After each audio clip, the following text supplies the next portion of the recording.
Hey everybody, and welcome back to Lots of Stories. I am filming our final storytelling segment of the season right now.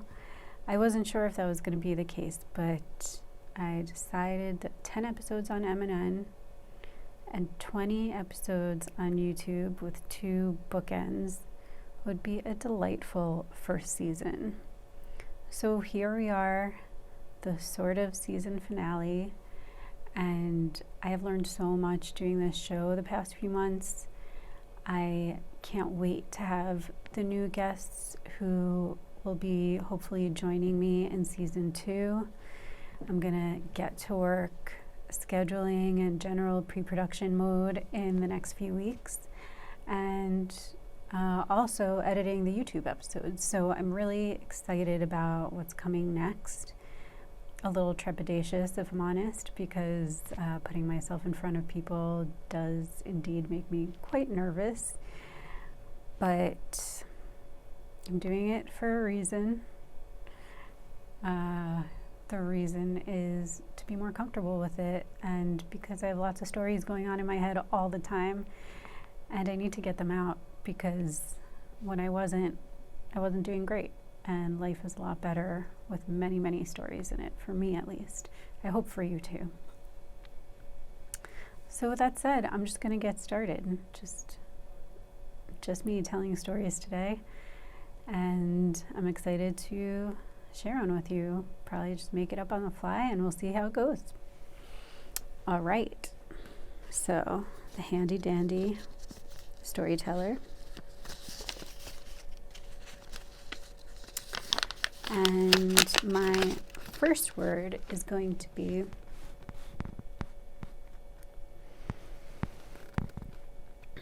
black. B-L-A-C-K. My second word is going to be night. N-I-G-H-T.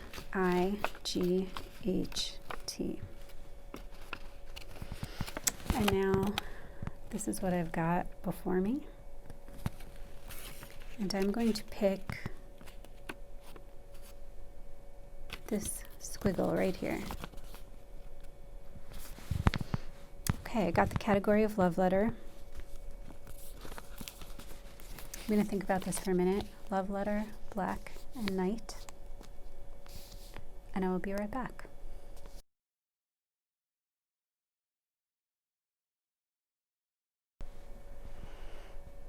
I have an idea, but it's weird. And it's not a person.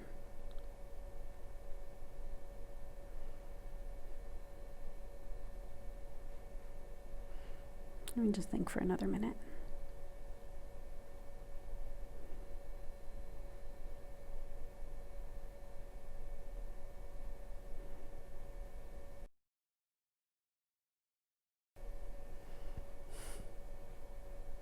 It's a really weird idea. That's a shadow. Okay. My idea right now is to do a love letter to the moon. But this category is supposed to be about people.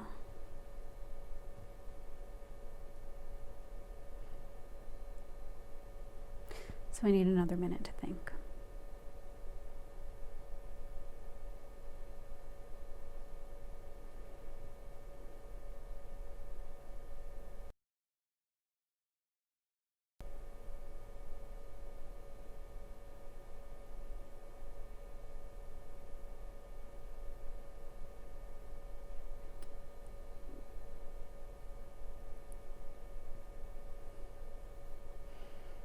I don't want to break my own rules that much. Let me just talk to you about this for a minute, okay?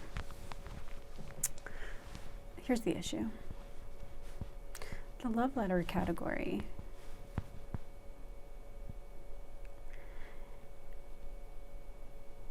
it's a deliberate category.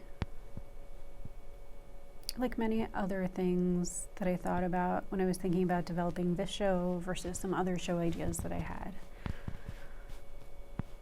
I really wanted to create something that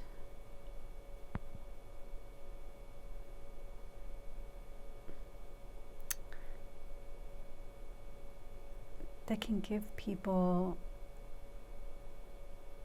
I don't know how to say this. Okay, let me start over. The love letter category. When I started this show, when I started thinking about making a show at M&N, I'd really wanted to create something kind of specific. I wanted to create something that encouraged a sense of quiet and a sense of support at the same time. I don't know about you, but I could just tell you about myself that how I grew up,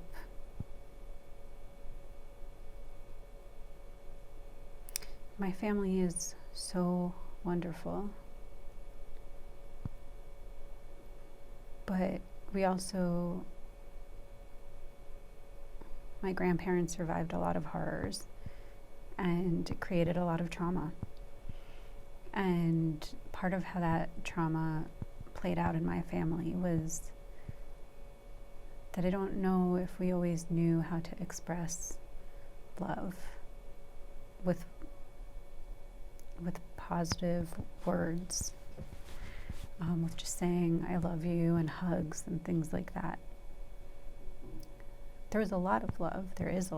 I'm not saying that's not the case. I'm saying that communicating it, expressing it, I think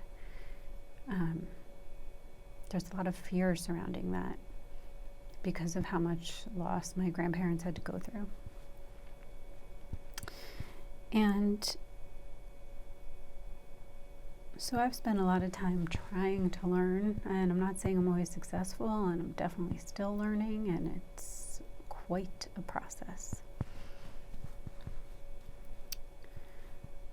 But I'm spending a lot of time over the years learning how to be more open to love, to communicating it, to feeling it, to showing it. And I feel like a lot of the media that I consume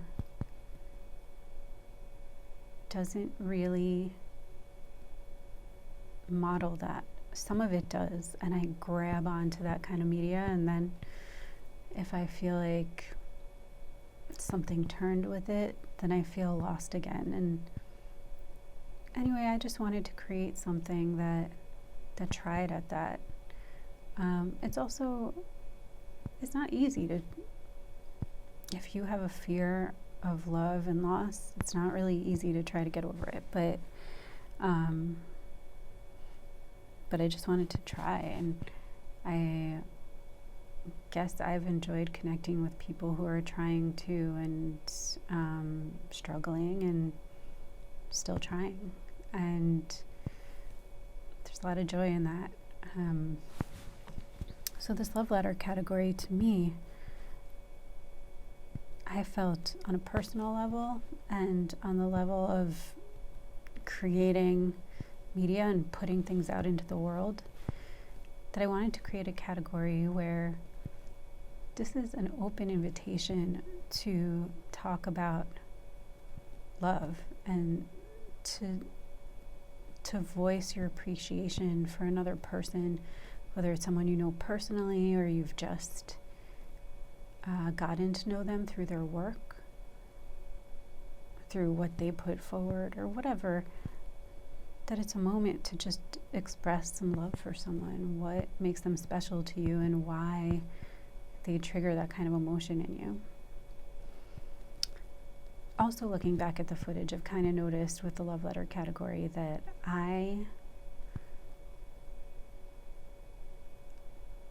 when my emotions feel like they're starting to spill all over the place, sometimes I get kind of stoic, and my voice becomes a monotone, and I don't really know how to express it because my first instinct is tears, and people are not always comfortable with tears. So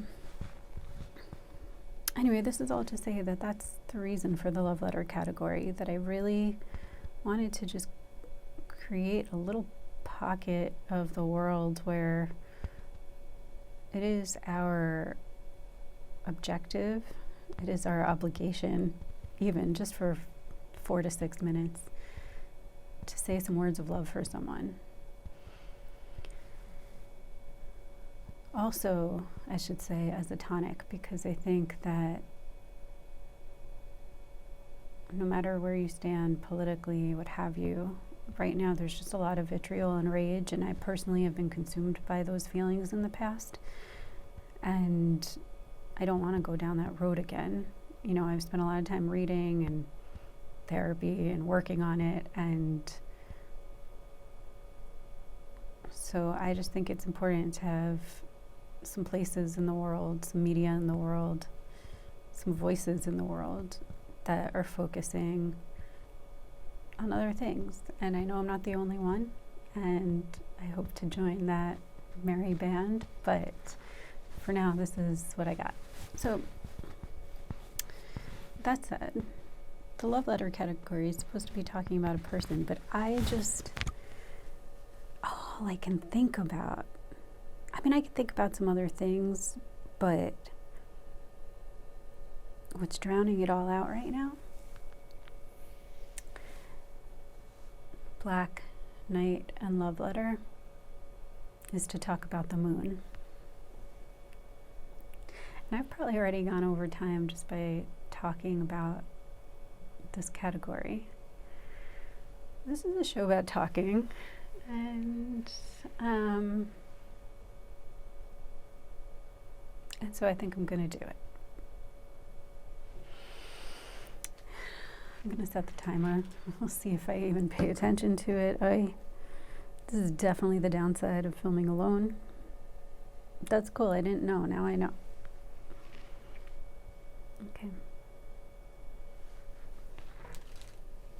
3, 2, 1.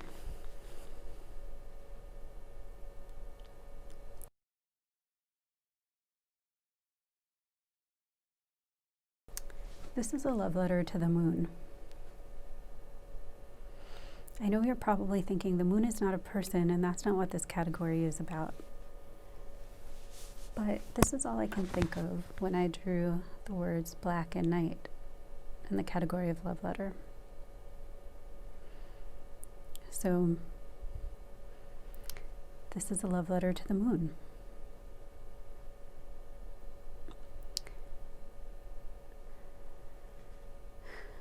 About 2 weeks ago, I sprained my ankle. I have broken this ankle and I have sprained it before. And I feel like I'm going to keep doing it. Every few years, my left ankle, I get some injury.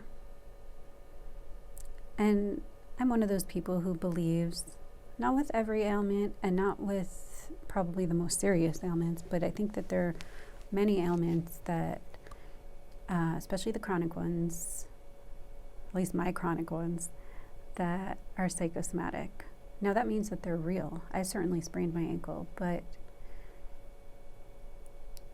it is something that I think I did because there is something about forward motion and my wanting to stop. But I also wanted to keep moving forward, and so when I sprained it, it stopped me. I mean, I couldn't walk. I was in tremendous pain. Now I'm in less pain, but the day or two after, a couple days after I sprained it, I didn't know if it was broken, and I was in so much pain, and I felt broken, and I've had depression before, and I felt myself slipping like quicksand. I was sitting in my apartment on the couch in the living room, and it was a dark, dark night. I had a lamp on. I was on my computer and I was writing or reading or who knows what, probably watching TV too. I love television.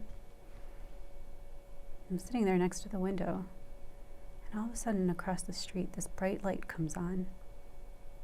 The brightest light. I'm like, why did the neighbors across the way like get a new security light? Like, why is it so bright? Like, it felt fluorescent. And I looked up, and there was a full moon creeping out from behind a water tower. Within 2 minutes, I could see the full thing rising.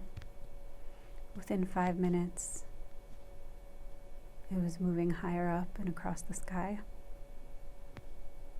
I think within 20 minutes, I couldn't even see it anymore. It was moving so fast. I don't know how it's possible. I don't know how it was possible that it was so bright. That in a city with so many fluorescent lights, the moon was the brightest thing I ever saw. And I still felt myself slipping the next couple of days, but there was that moment of being in pain and feeling like I couldn't move, and I was just, as I've been called in the past, a lump on a log, and it felt really bad. Like every bit of forward motion I was trying to make was just stopped, and it was dark and there was nothing. But the moon kept racing ahead, and it was brighter than anything. I thought about all the times in my life when all these different pockets of either full depression or just inching towards it or away from it. I thought about how, like, every Passover, Passover falls on the full moon. The Hebrew calendar, which is how Jewish holidays fall, they're scheduled according to the moon. The Hebrew months go on a moon cycle, and so every Passover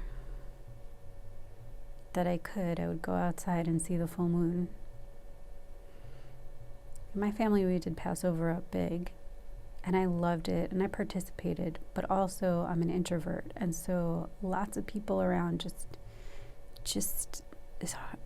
it takes a toll on me. You know, it kind of zaps my energy, and I would go outside and look at that moon for a few minutes, and that brought me back. That would make me feel,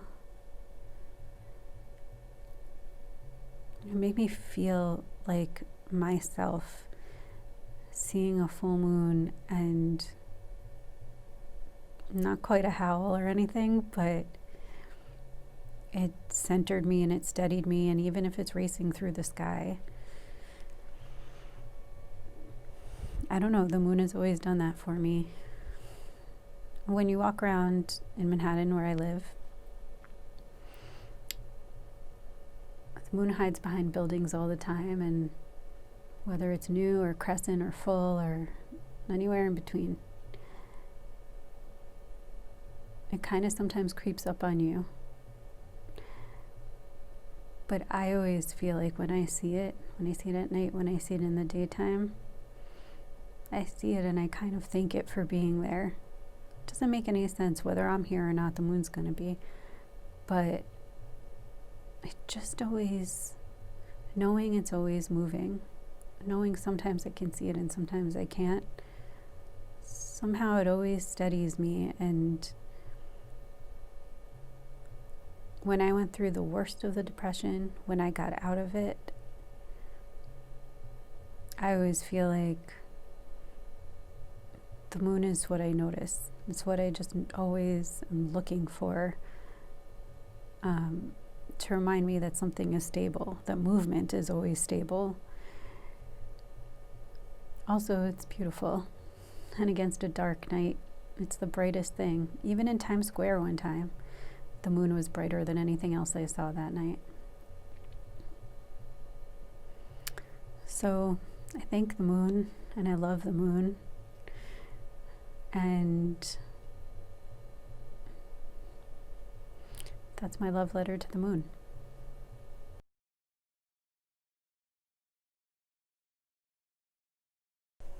Thanks for listening to my love letter to the moon. I know it wasn't what either of us expected when I got that category. It wasn't what I expected to share. I will tell you, it is not always easy to talk about depression. I only even scratched the surface talking about it. I'll tell you that I did feel like I was slipping when this ankle sprain happened, but I did extra therapy and extra writing, and that helped a lot. And I'm here, and this helps a lot.